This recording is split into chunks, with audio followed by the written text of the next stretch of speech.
You hear that a lot. People in this country are sick of massive federal debt. They're sick of a Congress full of career politicians who feather their own nest, play footsie with powerful lobbyists, vote for legislation they've never read, and sell their votes to get pork barrel appropriations for their pals back home. They're sick of presidential interim appointments that duck the process of confirmation. They're sick of inconclusive, interminable wars, of presidential edicts, of socialistic bailouts, of favoritism and czars, and politics as usual. Liberals and conservatives, Republicans and Democrats, independents, libertarians, progressive, people of every political stripe and persuasion are fed up with the mess in Washington. And they're beginning to realize that you can't do away with corrupt politics just by electing a new batch of banal politicians. The internet is beginning to crackle with talk about Article 5.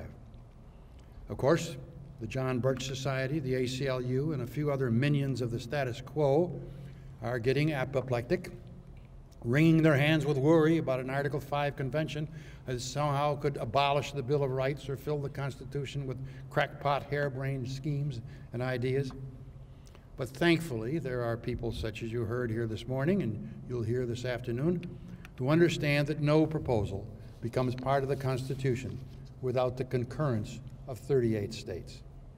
3/4 of the states have to ratify any proposed amendment that comes out of a convention, just as they have to ratify any proposal that comes from the Congress. That isn't easy to do. Constitutional amendments don't get slipped through in the middle of the night like some acts of Congress. They take a long time. They're exposed to public examination and debate, just like in 1787. You heard from Bill Walker this morning. He insists that the states have already asked for a convention, and he makes a strong argument that the Congress has failed to live up to its sworn duty to call an Article 5 convention. Bill Fruth, you'll hear this afternoon, and he will tell you about his efforts to persuade the legislatures of 34 states to file new petitions in Washington using identical language. Article 5 says very clearly, in plain English, that if 2/3 of the state legislatures petition for a convention, the Congress must call a convention. And I support every effort to make that happen. As you heard, I wrote about it 30 years ago, and I haven't changed my mind.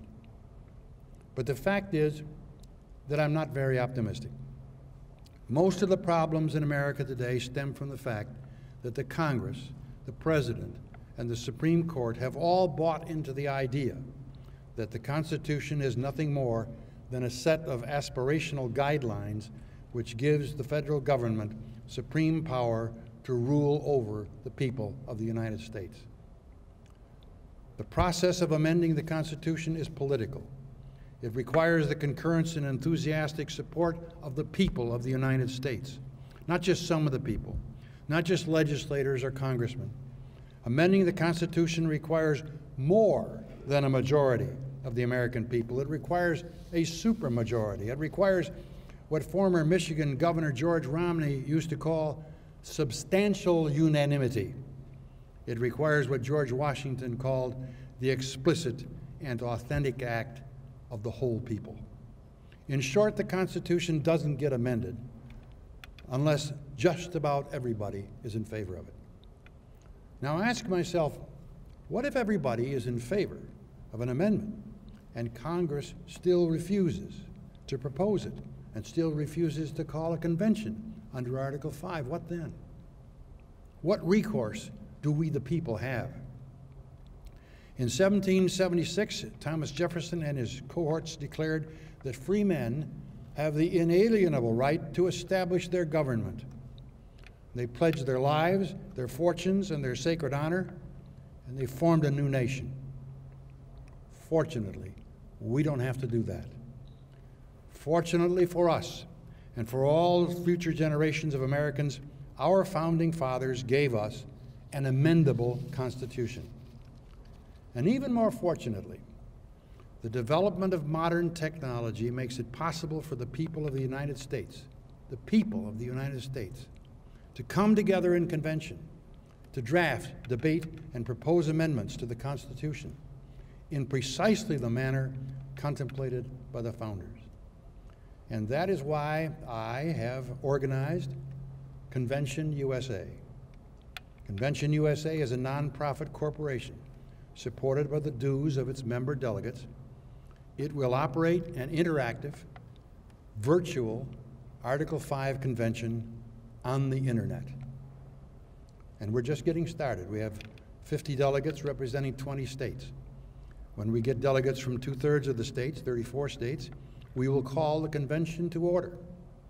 And we'll stay in business until the Congress of the United States calls an actual Article 5 convention.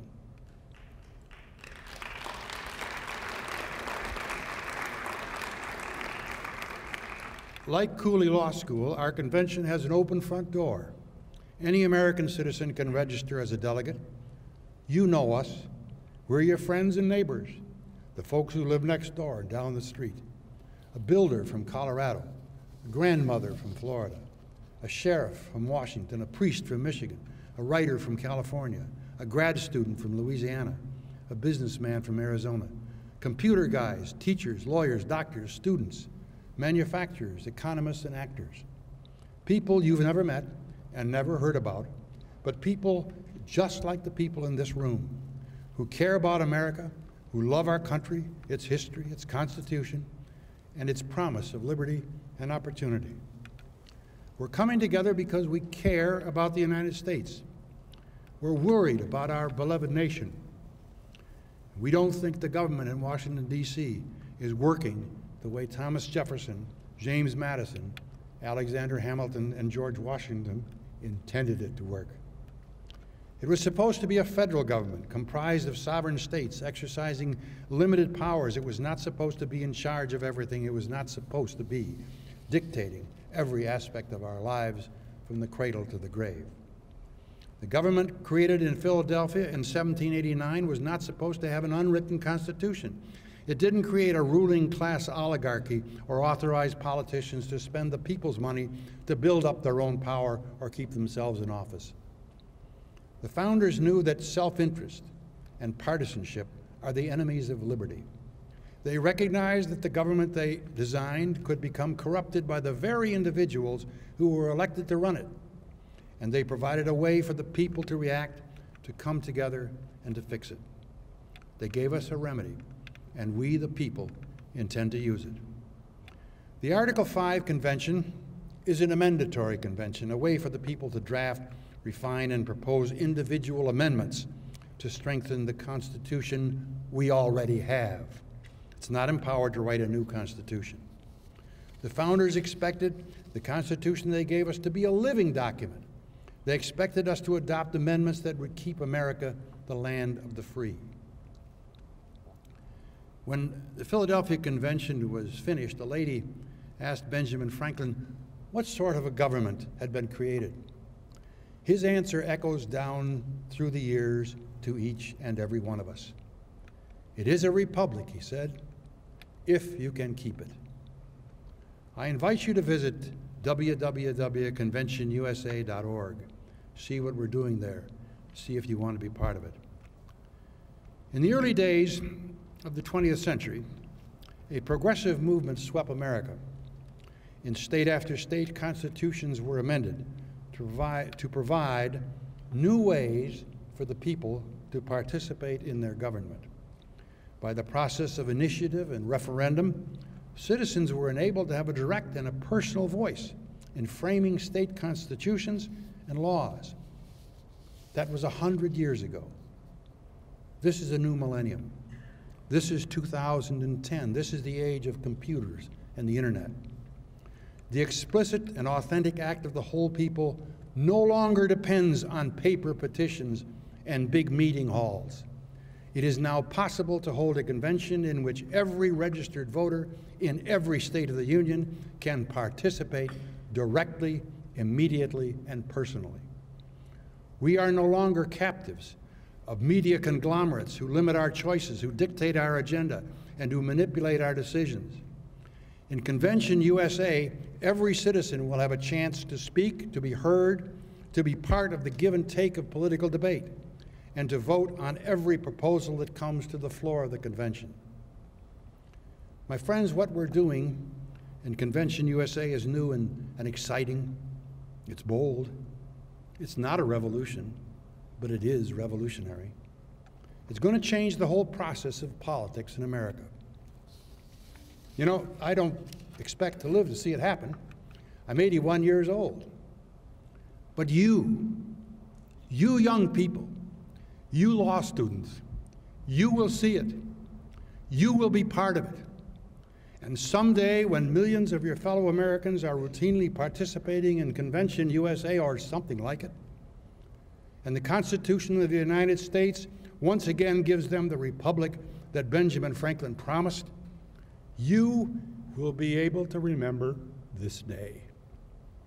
And you'll be able to remember September the 16th, 2010. And you'll be able to tell your grandchildren that it all began at the Thomas M. Cooley Law School in Lansing, Michigan. And you were there. Thank you.